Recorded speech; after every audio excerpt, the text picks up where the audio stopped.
All right, today we're diving into a poem that is just absolutely brilliant. It's part passionate love letter, part defiant legal argument.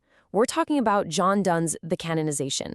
We're going to break down how Donne uses incredible wit and some really powerful symbols to argue that true love is so sacred, it can actually make you a saint.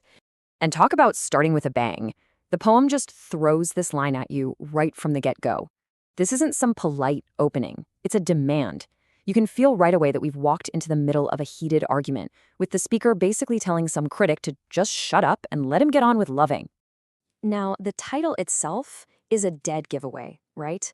Canonization, that's the super formal official process of making someone a saint in the Catholic Church.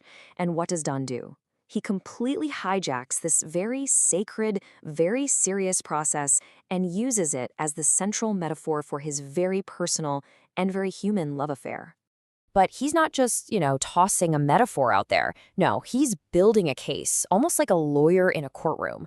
The whole structure of the poem, all 5 stanzas, they perfectly mirror the 5 official stages of becoming a saint. It's such a clever, incredibly detailed way to frame his whole argument. Okay, so let's break this case down. First up, stages 1 and 2, the investigation and what's known as heroic virtue. Before you can even be considered for sainthood, there's got to be an investigation to prove you lived a worthy life. And our speaker, he tackles this head on. So he comes out swinging with a string of fantastic, sarcastic questions. It's like he's saying, oh, really? Has my sighing sunk any ships? Have my tears flooded anyone's fields? Is my passion literally causing a plague? His point is that their love is a private thing. It's not hurting anyone in the public world, so why does everyone care so much? All right, another big hurdle for sainthood is proving heroic virtue. Basically, you have to show that you've rejected worldly things like money and power. And as you can see, while other people are off chasing fame or fortune, the king's face on a coin, the lovers have chosen a totally different path. They've given all that up for one simple thing: love. But, being a good person isn't quite enough. To become a saint, you need to have performed actual miracles. And this is where the poem gets really, really imaginative.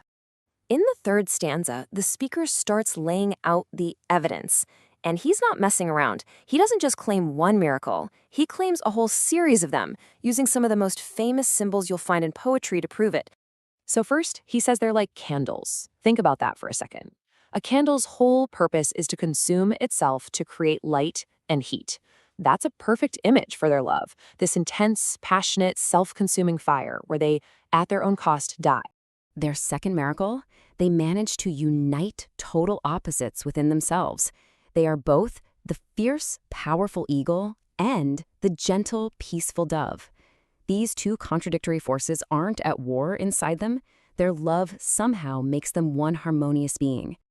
But the big one, the real showstopper, is the phoenix. This is the central symbol of the whole poem. This is the miracle that's going to seal the deal on their sainthood. I mean, the phoenix is the ultimate symbol for their love, right? A mythical bird that dies in fire and is reborn from its own ashes. And that line, die and rise the same, is classic Donne wit. See, to die was also a slang term for sexual climax back then. So their love is constantly being reborn physically and spiritually, allowing them to rise above everything, even death itself. Okay, so they've proved their virtue, they've performed miracles. The next stage in the process of becoming a saint is all about creating the legend, examining their writings and their remains to build the official story. And here, Donne draws this fantastic line in the sand. On one side, you have powerful people, with their stories told in boring history books and their bodies buried in enormous tombs. And on the other side, you have the lovers. Their legacy is smaller, more intimate, and, he argues, way more enduring. Poems and a simple, well-made urn for their ashes. And here's the kicker. Art itself, poetry, is what makes them immortal. It's the sacred text that carries their legend through time.